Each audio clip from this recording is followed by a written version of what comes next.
Tere ka minu poolt. Olen täna väga mugavas rollis, et mina tegelikult ei ole üldse kommunikatsioonispetsialist. Mina olen see, kes Tervisekassas tellib kommunikatsioonilt oma sõnumite, sihtrühmade ja uudiste levitamist ja teavitamist.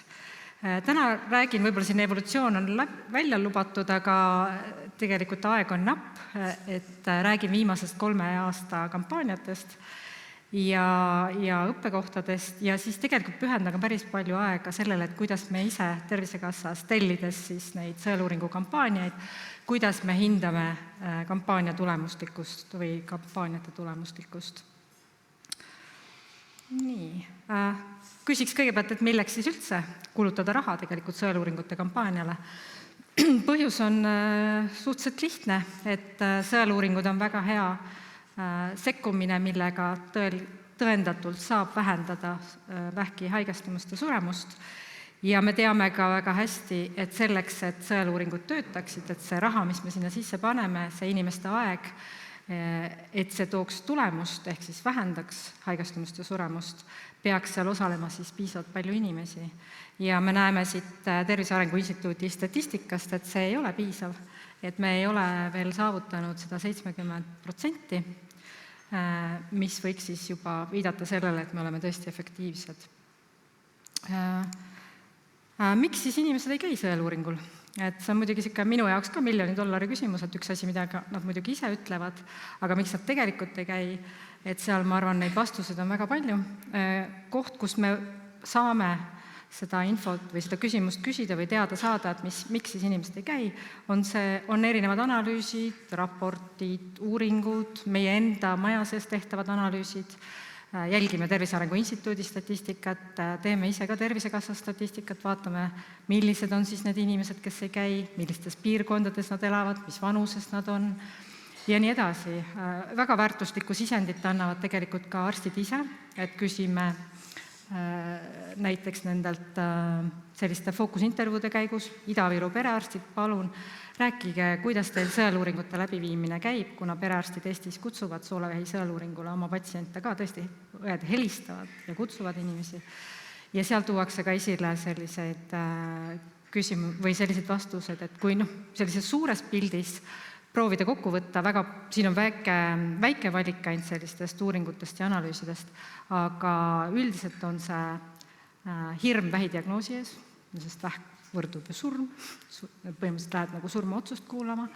On ka võib-olla selline hirm ja kartus valu, ebamugavuse ees, ei teata, mis täpselt seal tehakse, äkki on ikkagi valus, pluss ka see, et kui ka vastuse teada saada, et midagi ongi lahti, et kuidas ma siis ennast tunnen. Aga on ka sellist uskumust, et kuni olen terve, mul ei ole ju midagi viga, et arsti juurde lähed ikka siis, kui juba häda on käes, kui sul midagi kuskilt valutab, mingi mure, et niisama pole mõtet minna. Ja võib-olla mõned isegi ei usu, et näiteks noori naisi olekski vaja üldse kontrollida. Et haiged on ju pigem vanemad inimesed, et siit nendest uuringutest on väga erinevaid asjaolusid või selliseid mis inimesed ise ütlevad, et miks nad sõeluuringule ei lähe või miks peaks minema. Ja tegelikult, mis ka arstid hästi esile toovad, nii eriarstid kui ka perearstid, on see, et nad ütlevad, et inimeste tegelikult teadlikkus sõeluuringust, mis see on, kes seal peaks käima, mismoodi, mis seal tehakse, on väga madal, et kui nemad proovivad ka inimesi veenda sõeluuringul osalema, siis inimesed ütlevad, et see ei ole mingi vajalik asi ja pole mõtet niisama asja eest teist taga kurja välja kutsuda ja minna sinna oma nina pista.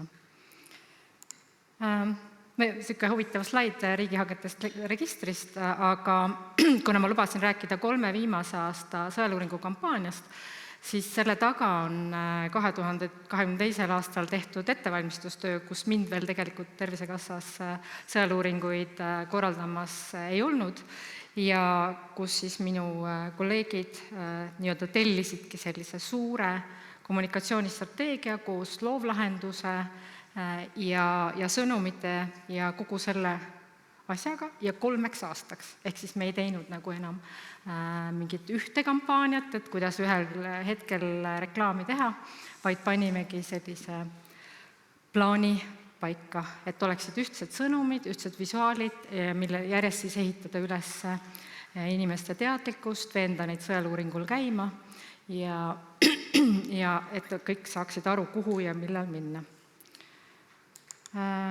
Teengi väikese ülevaate. 2023 meie sõeluuringu kampaania põhisõnum oligi pealt ei paista, kindlam on kontrollida. See väärtus, siis, mida pakkusime, oli see, et kindlustunne, et just kui ma enne rääkisin ka sellest, et inimeste uskumused on võib-olla sellised, et vähk võrdub surm või et parem mitte kontrollida või et kui sa nagunii midagi teha enam ei saa, siis proovisime läbi selle kampaania siis kõnetada seda, et sa saad kindlustunde.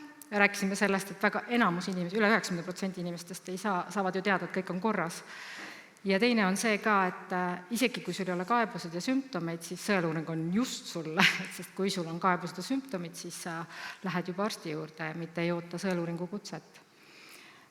On ka selline proovitud siis siin sellised helgemat, lootust andvamat pilku sõeluuringule anda ja ka tegelikult konkreetne selline infovajadus, ehk siis sõeluuringu aastad on siin kirjas, et juhuks, kui inimene pole ka saanud kutset kätte mingil põhjusel või märganud või ära unustanud, siis kampaania käigus, mis 3 korda aastas on meil, aasta alguses kohe on emakakaelavähi sõeluuringu kampaania, mais on rinnavähi sõeluuringu kampaania ja septembris-oktoobris on soolevähi sõeluuringu kampaania, et siis sel ajal me näitame siis neid sünniaastaid, et see tegelikult ka toetab seda sellist kutsumist, meeldetuletamise funktsiooni.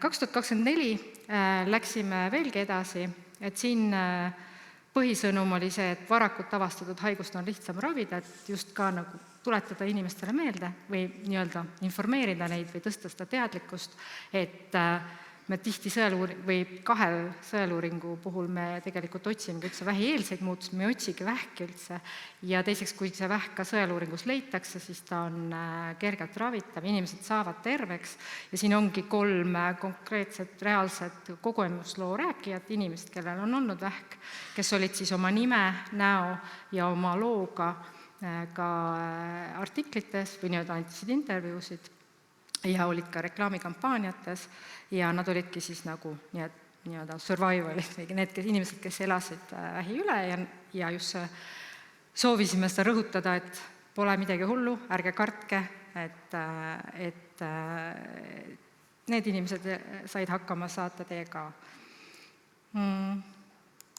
2025 ehk juba jõuame käesolevasse aastasse, siin me laiendasime veelgi, uuesti on meil sõeluuringu kampaanias keskpunktis siis päris inimesed, mitte siis nii-öelda reklaaminäitlejad või sellised näod. Ja keskmes on siis see, et me oleme kõik kuulume turvavõrkudesse ja kutsume üksteist ja tuletame meelde sõeluuringutel osalemise tähtsust, et sa ei ole üksi oma tervisemure või selle hirmuga või ka selle halva diagnoosiga, kui see peaks tulema, et sul on inimesed sinu ümber. Ja siis seal taustal on ka veel see, et me siis ka harime või kõnetame laiemat sihtrühma, ehk siis ka lapsi, paludes neil vaadata, et kui vanaisal on näiteks soolevähi sõeluuringu aasta, et siis näiteks tuletaks meelde, et siis valmistame ka ette siis tulevasi põlvkondi. Ja siin on tõesti reaalsed sõpruskonnad, emakakaelavähi sõeluuringus siis Kimonoklubi, keskmisel on siis rinnavähi sõeluuringu kampaania, kus on siis 41 aastat sõbrad, ehk siis tuntud näitlejad, ja nüüd alles oktoobris lõppes meil soolevähi sõeluuringu kampaania, kus siis olid ka 2 nii-öelda vana sõpra, Mart Juur ja Andrus Kivirähk oma koeradega ka siis nimede ja kõigega juures. Ja võib-olla siit edasi ma siis proovingi hästi lühikese ja kiire, aga minu meelest päris sellise huvitava vaate, et kuidas me siis hindasime seda pärast, kui soolevähi sõeluuringu kampaania nüüd oktoobris läbi sai, kuidas me hindasime ja seda kampaania edukust ja kas me tegime õigesti või mida saaks järgmine kord parandada. Et sellise me teeme iga kord, kui meil kampaania lõpeb, meil on selline järeuuring, mille me oleme ka sisse tellinud, ja need slaidid ma tänan tegelikult OMD-st Säde jagas, see on see ettekanne, mis mulle tehti või meile, sõeluuringu tiimile, ja miks me neid järeuuringuid teeme pärast kampaaniaid, ongi see, et teada et ka kui suur osa sihtrühmast üldse märkas seda kampaaniat, kas me üldse jõuame sellega pärale, kui arusaadav see oli ja kas see ka mõjutas inimeste nagu uskumusi, arvamusi, käitumist. Siin on lühidalt see sihtrühm, kellelt küsiti umbes 300 inimest vanuses ja kuidas ta enam-vähem läbi viiakse, ongi nii, et pimendatakse siis ära selle kampaania nii-öelda need kohad, kus on kirjas Jäme-Soolevähi ja kus on kirjas Tervisekassa või sõeluuring.ee ja küsitakse siis inimestelt. Ja tegelikult need viimased tulemused näitasid, et kampaania oli päris hästi märgatav, et 77% sihtrühma liikmetest ehk siis seal 60–68 oli seekord küsitluse all, märkasid seda, paremini isegi märkasid PR-tegevusi ehk siis artikleid internetis ja siis tegelikult ka meediareklaame siis. Mis oli mul huvitav, et rohkem märkasid seda Soolevähi sõeluuringu kampaaniat siis naised, 65+ eestlased väiksemast linnades ja Lääne-Eesti ja Tartu. Ja televisiooni, siin on ka erinevad kanalid, kuidas me siis, mille lõikes me mõõdame, et nii-öelda televisioonireklaamid, siis online-reklaamid, raadio ja ka välireklaamid, mis võib-olla see välireklaam on kõige nagu nähtavam. Nii.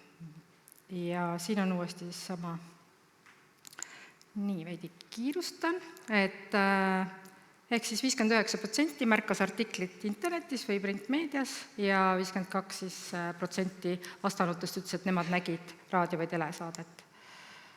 Mis on päris oluline küsimus, kas inimestele meeldis, sest me kasutame ju tegelikult nii-öelda avalikku raha selle sõeluuringu kampaania jaoks, et meeldis, see on küsimus või ka vastus küsimusele, et kas meie loovlahendus on sobivalt valitud. Võrdleme ka alati eelmise aastaga, et siin on veidi vähenenud, kui eelmine aasta oli see sama perioodi kampaania. Hästi põnevad on alati ka need avatud vastused, mis inimesed siis kirjutavad, et miks neile kampaania meeldis. Ja põhimõtteliselt enamus, 86% siis pidas seda meeldivaks ja mittemeeldivaks siis 14% ja pigem see mittemeeldivuse põhjus ongi see, et kas peab sellist asja üldse reklaamima, mulle reklaamid ei meeldi, ma ei taha reklaame kuulata, see ei ole mõistlik rahakasutus, aga toetavaid oli rohkem. Mis on ka hea, on see, et inimesed ütlesid, et nende meelest tegemist oli olulise sõnumiga, selged ja arusaadavad sõnumid, piisavalt informatiivne, et selles mõttes, kui me vaatame tagasi siis konkreetsele kampaaniale, siis need kõik on olulised, et tulevasi kampaaniaid kujundada. Mis alati oluline, kas see sõnum, mis me välja saatsime, kas see üldse inimestele nagu jõudis, kas nad said sellest aru, millega on tegemist, et siin võib-olla ongi see, et me pimendame või need, kes uuringut läbi viivad, pimendavad ära selle, et kas inimesed said aru, mida üldse reklaamitakse ja tõesti, 81% said aru, et tegemist oli Soolevähi või Jäme-Soolevähi sõeluuringu kampaaniaga või üldse vähi sõeluuringuga. Nii et see on päris hea tulemus. Võib-olla see siin ei olegi nii oluline. Ja mis on ka hästi oluline, kas inimesed sellist suurt, sest kui see Tervisekassa sõeluuringu kampaania peale hakkab, siis see paar nädalat on kõik need välipinnad ikkagi suuresti täis sõeluuringu kampaaniat ja kas inimesed siis nii-öelda peavad seda üldse oluliseks. Ja tegelikult inimesed ütlevad, et jah, peaks sõeluuringule kampaaniat tegema, et see on oluline teema, et seda on rõõm näha. Mis oli meil endale huvitav, oli siin, et miks siis inimesed, mis nad siis arvasid, need, kes vajalikuks pidasid. Mis meil siin kõige rohkem oma tiimile, kes me siis seda sõeluuringu kampaaniat ette valmistasime, see, et me nägime nüüd 2025 lõpus neid samu sõnumeid, mida me olime paar aastat nii-öelda siis oma reklaamides või kampaaniates või PR-tegevustes nii-öelda evinud, et haiguse õigeaegne avastamine on oluline, kui õigel ajal avastada, siis on see hästi ravitav, oma tervisest tuleb hoolitseda, et selles mõttes see oli, kuna minu elus isegi see 3 aasta jooksul on 9 korda, kus ma kuulen seda järeluuringu tulemusi, et esimest korda ma nägin, et meie sõnumid hakkavad ka nii-öelda inimeste suu läbi tagasi tulema. Ja ebavajalikud, see on suhteliselt samasugused põhjused, et kõik kohad on mõttetut reklaami täis ja tervis on nii isiklik asi, et seda ei peaks reklaamima, igaüks kuuleb oma arsti käest ise, mis see vajalik on. Mida on muidugi jälle suur rõõm kogeda ja see on tegelikult läbi kõigi kampaania järeleluuringute, et inimesed ütlevad, et sõeluuringul osalemine on oluline. Et põhimõtteliselt seda võib-olla see sõnum on ilusti pärale jõudnud.